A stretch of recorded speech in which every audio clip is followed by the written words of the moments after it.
Hello बच्चों, आज के इस सेशन में हम बात करने वाले हैं ऑक्सीडेशन नंबर के बारे में। हम ऑक्सीडेशन नंबर कैसे निकालते हैं, इससे पहले के वीडियो में हमने बात कर लिया था। ऑक्सीडेशन नंबर निर्धारित करने के कुछ फार्मूले हैं, कुछ नियम हैं, उस नियम को हमें ध्यान में रखना होगा। और अगर हम उस नियम को ध्यान में रखते हैं तो बड़ी ही आसानी से हम किसी भी कंपाउंड में जो एलिमेंट प्रेजेंट है उसके ऑक्सीडेशन नंबर के बारे में पता कर सकते हैं। तो आइए हम आपको ऑक्सीडेशन नंबर कैसे पता करते हैं, आपको मैं एक एग्जांपल के माध्यम से बताने वाला हूं कैसे हम पता करेंगे। देखिए, सपोज करिए, मान लीजिए आपके पास सवाल है कि MnO4 में Mn की ऑक्सीकरण संख्या क्या होगी। ऑक्सीकरण संख्या क्या होगी, हमें इसे पता करना है। तो MnO4 माइनस में Mn की ऑक्सीकरण संख्या क्या होगी। हम किसी भी अगर एलिमेंट की ऑक्सीकरण संख्या अगर निकालते हैं तो हमें उन सामान्य नियमों को ध्यान रखना होगा जो कि हमने इससे पहले वाले पार्ट में आपको बताया है। आप उससे ऑक्सीकरण संख्या कैसे निर्धारित करते हैं, अगर आपको उससे जानना है तो आप इससे पहले का वीडियो हमारे प्लेलिस्ट में आपको मिल जाएगा। आप वहां से जाके उस पार्ट को देख सकते हैं और आसानी से समझ सकते हैं ऑक्सीकरण संख्या कैसे कैलकुलेट करते हैं।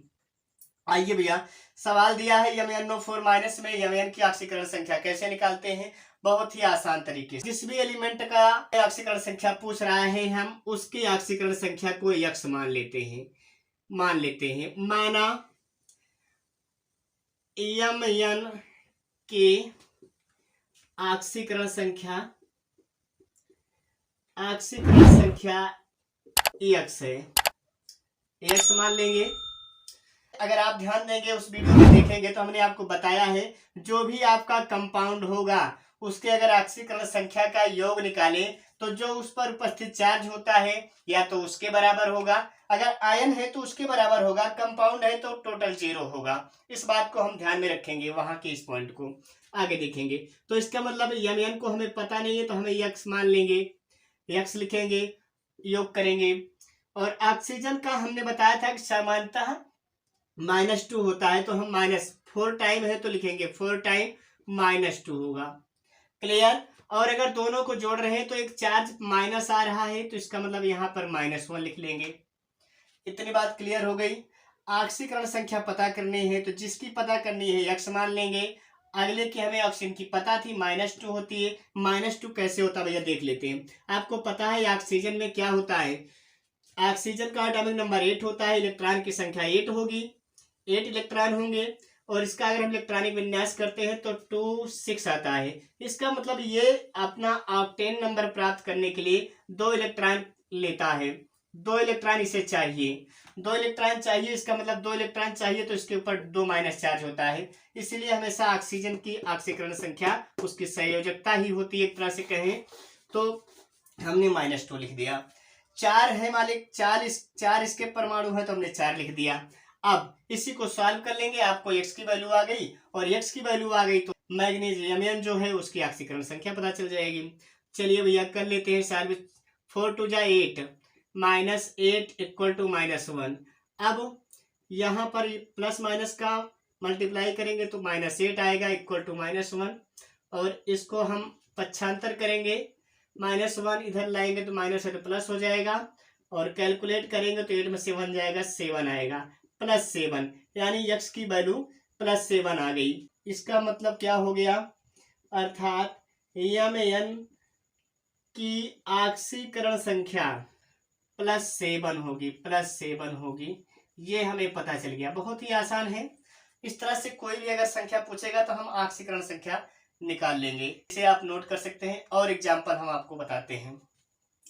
दूसरे एग्जाम्पल में मान लीजिए सवाल दे दिया K2CrO4 में Cr ऑक्सीकरण संख्या पता करनी है।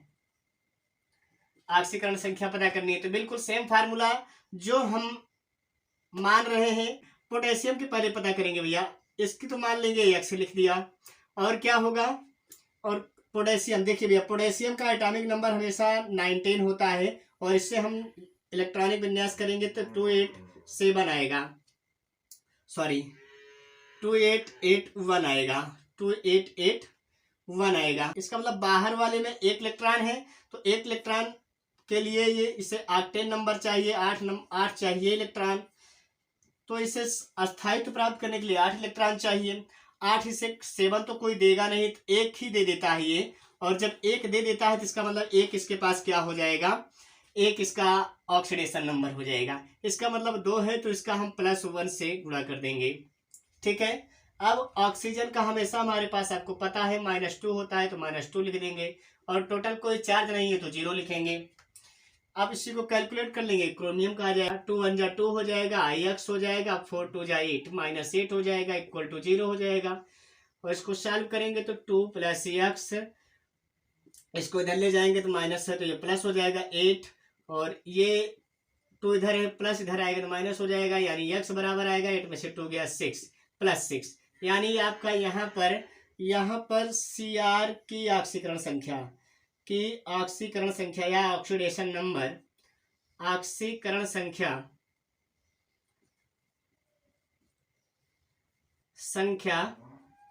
+6 होगी। ये आपका सवाल लग गया। इस तरह से आप ऑक्सीडेशन नंबर प्राप्त कर सकते हैं। एक और एग्जांपल आपको बता रहा हूं, इसको नोट कर लेंगे। अगला एग्जांपल है तीसरा, H2SO4 में सल्फर की निकालना है, तो सल्फर की ऑक्सीकरण संख्या, हाइड्रोजन में एक ही होता है तो +1 होगा, 2 है तो 2 से गुणा करेंगे। जिसका हमें निकालना है तो उसको हम x मान लेते हैं, मैंने आपको पहले बता रखा है, x मान लिए। और ऑक्सीजन 4 है, -2 होता है ऑक्सीजन का, कोई चार्ज नहीं है, 0 लिखेंगे, गुणा करेंगे 2 1 जा 2 हो जाएगा, प्लस x + 4 2 जा 8 -8 हो जाएगा, इक्वल टू 0, या 2 + x बराबर ये हो जाएगा 0, माइनस इधर जाएगा प्लस हो जाएगा 8, यानी कि 2 + x बराबर क्या हो जाएगा 8 हो जाएगा, या x बराबर क्या हो जाएगा 8, 2 इधर जाएगा माइनस में, यानी x बराबर +6 आएगा। यानी यहाँ पर भी आप निकालेंगे तो सल्फर की ऑक्सीकरण संख्या बराबर +6 होगी। ये क्लियर हो गया, आसानी से आपको समझ में आ गया होगा, इसे आप नोट कर लेंगे। अगला एग्जांपल है HSO3- में सल्फर की अगर पूछ रहा है ऑक्सीडेशन नंबर या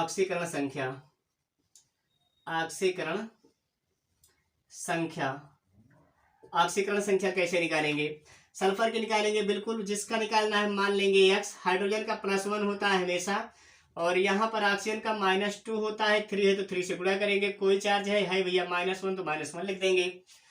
और यहाँ पर क्या करेंगे 1 + x + 3 2 जा 6 -6 बराबर -1 हो जाएगा, 1 + x, ये -6 इधर जाएगा तो +6 हो जाएगा, तो -1 + 6, और ये 6 में से 1 जाएगा 5, ये इधर आएगा -1 हो जाएगा, यानी x बराबर क्या हो जाएगा 4 हो जाएगा। ये आपका क्लियर हो गया, यानी कि यहाँ पर क्या हो जाएगा, सल्फर की ऑक्सीकरण संख्या क्या हो जाएगी +4 हो जाएगी, प्लस जरूर लिखेंगे, प्लस माइनस। एक और एग्जांपल देखते हैं, एग्जांपल 5th है SO2Cl2 में सल्फर की ऑक्सीकरण संख्या। तो इसमें क्या करेंगे, सल्फर फिर पूछा x मान लेंगे, ऑक्सीजन आपका पता है 2 है और -2 होता है, प्लस क्लोरीन पे हमेशा -1 होता है। कैसे होगा देख लीजिए भैया, क्लोरीन का होता है 17, अगर इलेक्ट्रॉनिक विन्यास करेंगे 287 होगा, मतलब इसे ऑक्टेन नंबर प्राप्त करने के लिए 1 इलेक्ट्रॉन चाहिए, 1 इलेक्ट्रॉन चाहिए, तो इसका मतलब -1 होगा। कितना है 2 है क्लोरीन, और कोई चार्ज नहीं तो 0 लिखेंगे। क्लियर, समझ में आ गया। चलिए आगे देखते हैं, सॉल्व कर लेंगे भैया। 2 2 जा 4 -4 +2 1 जा 2 -2 बराबर 0, और यहाँ पर माइनस प्लस गुणा करेंगे -4 आएगा, ये यहाँ पर माइनस प्लस गुणा करेंगे -2 आएगा, बराबर 0 होगा, और इसको दोनों इधर ले जाएंगे तो माइनस माइनस प्लस प्लस हो जाएगा, +6 हो जाएगा, +6। यानी कि यहाँ पर सल्फर की ऑक्सीकरण संख्या क्या आ रही है, सल्फर की ऑक्सीकरण संख्या आ रही है बराबर +6। ये हो गया आपका। छठा है H2SO8 में सल्फर की ऑक्सीकरण संख्या, सल्फर की ऑक्सीकरण संख्या कैसे निकालेंगे भैया, देंगे अगर इसका स्ट्रक्चर बनाते हैं तो हाइड्रोजन और ये सल्फर, ऑक्सीजन और ये सल्फर और ये ऑक्सीजन और ये ऑक्सीजन, ऑक्सीजन 6 ऑक्सीजन, ऑक्सीजन 8 है, 1 2 3 4 5 6। हाँ 2 और गड़बड़ हो गया भाई, 2 यहाँ पर होगा, यहाँ पर और यहाँ पर भी होगा, ठीक है। ये यहाँ पर डबल ऑक्सीजन आ रहा है, यानी पेरोक्साइड बना रहा है, क्या बना रहा है, पेरोक्साइड। तो इसका मतलब हाइड्रोजन 2 है तो हम +1 तो लिखेंगे, सल्फर का हमें पता है, सल्फर का निकालना है, सल्फर की पूछा है तो इसको हम लिखेंगे 1 + 2 हाइड्रोजन है तो 2 से गुणा कर लेंगे। सल्फर क्या है, सल्फर 2 है तो सल्फर 2 है तो हमें X मान लेते हैं, 2 है तो 2 लिख दिया हमने। और ऑक्सीजन देखिए पेरोक्साइड में मैंने आपको बताया था, पेरोक्साइड में ऑक्सीजन की -2 होती है जनरली, लेकिन पेरोक्साइड में -1 होती है। तो यहाँ पर 2 ऑक्सीजन है तो यहाँ पर क्या लिखेंगे 2 - 1, ठीक है। यानी हाइड्रोजन का हो गया, सल्फर का हो गया, ऑक्सीजन का हो गया और ये 2 ऑक्सीजन का हो गया, और 1 2 3 4 5 6 बच रहा है। तो ऑक्सीजन पे हमेशा जनरली -2 होता है तो 6 से गुणा कर देंगे प्लस करके, और यहाँ पर आएगा 0, इसे कैलकुलेट कर लेंगे। अब 2 × 2, 2 × 2 हो जाएगा, और यहाँ पर 2x होगा, और यहाँ पर -2 हो जाएगा, यहाँ पर -12 हो जाएगा, बराबर 0। सॉल्व कर लेंगे भैया तो 2x, और ये माइनस माइनस इधर जाएगा, प्लस जाएगा, प्लस हो जाएगा, तो यानी ये हो जाएगा 12 × 2 = 14, +14 हो जाएगा, और ये 2 इधर है माइनस प्लस तो इधर आएगा माइनस हो जाएगा, और यानी कि 2x बराबर क्या करेंगे 12, या x बराबर आपका 12/2, यानी कि आएगा ये +6। यानी कि सल्फर की ऑक्सीकरण संख्या क्या होगी, सल्फर की ऑक्सीकरण संख्या क्या आएगी, +6 आएगी। ये आप याद रखेंगे। ये हो गया, आप आसानी से इस तरह से ऑक्सीडेशन नंबर निकाल सकते हैं। आशा करता हूँ ये आपको अच्छे से समझ में आया होगा। अगर आपको अच्छे से समझ में आया है तो इसे लाइक और सब्सक्राइब जरूर करें, अपने दोस्तों को शेयर जरूर करें, और हमारा पुराना वीडियो देखने के लिए आप इसके लिंक पर जाएं, वहां पर आपको इससे पहले वाला वीडियो मिल जाएगा जो कि आपको ऑक्सीडेशन नंबर को निर्धारित करने में मदद करेगा। बस आज के सेशन में बस इतना ही। आने वाले सेशन में हम आपको ऑक्सीडेशन नंबर मेथड से कैसे किसी भी केमिकल इक्वेशन को बैलेंस करते हैं उसके बारे में हम बात करने वाले हैं। तब तक के लिए best of luck, thank you.